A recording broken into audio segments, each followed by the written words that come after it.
I had begun to think you had never come back. It is 12 days since you were here. I thought of that too. But I have come. Have you thought over what I told you when you were here last? Very much. You must have known it before. Did you? Do you blame me? No. Do you think I have acted towards you badly? No? Or towards anyone? Beatrice looks at him with a sad, puzzled expression. I have asked myself that question. And the answer? I could not answer it. If I were a painter and told you I had a book of sketches of you, you would not think it so strange, would you? It is not quite the same case, is it? Richard smiles slightly. I told you also that I would not show you what I had written unless you asked to see it. Well? I will not ask you. Richard leans forward, resting his elbows on his knees, his hands joined. Would you like to see it? Very much. Because it is about yourself? Yes, but not only that. Because it is written by me, yes? Even if what you would find there is sometimes cruel? That is part of your mind too? Then is it my mind that attracts you? Is that it? Beatrice glances at him for an instant. Why do you think I come here? Why? Many reasons. To give Archie lessons. We have known one another so many years, from childhood, Robert, you and I, haven't we? You have always been interested in me, before I went away and while I was away. Then our letters to each other about my book. Now it is published. I'm here again. Perhaps you feel that some new thing is gathering in my brain. Perhaps you feel that you should know it. Is that the reason? No. Why then? Otherwise, I could not see you.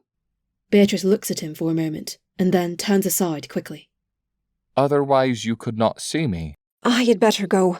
They are not coming back. Beatrice rises. Mr. Rowan, I must go. Richard extends his arms. But you are running away.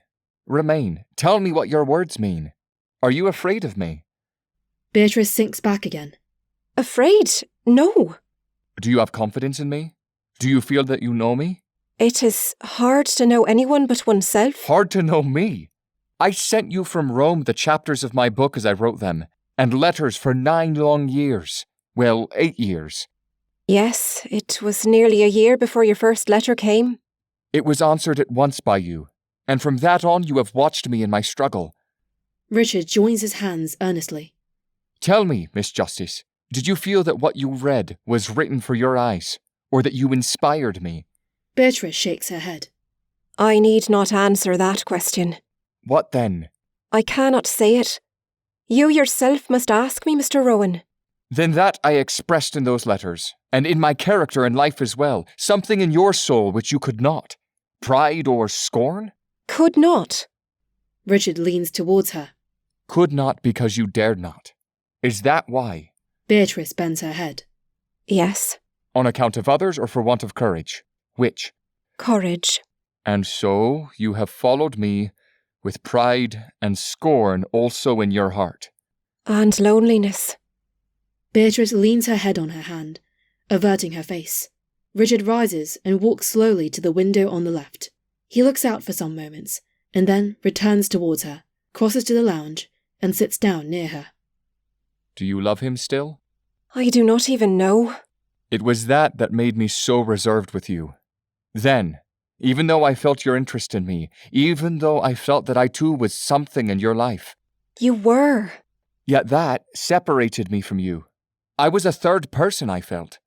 Your names were always spoken together, Robert and Beatrice, as long as I can remember. It seemed to me, to everyone. We are first cousins.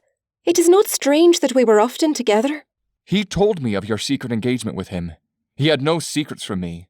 I suppose you know that. What happened between us is so long ago. I was a child. A child? Are you sure? It was in the garden of Mother's house, no? Richard points towards the garden. Over there. You plighted your troth, as they say, with a kiss. And you gave him your garter. Is it allowed to mention that? If you think it worthy of mention. I think you have not forgotten it. Richard clasps his hands quietly. I do not understand it. I thought, too, that after I had gone... Did my going make you suffer? I always knew you would go someday. I did not suffer. Only, I was changed. Towards him? Everything was changed.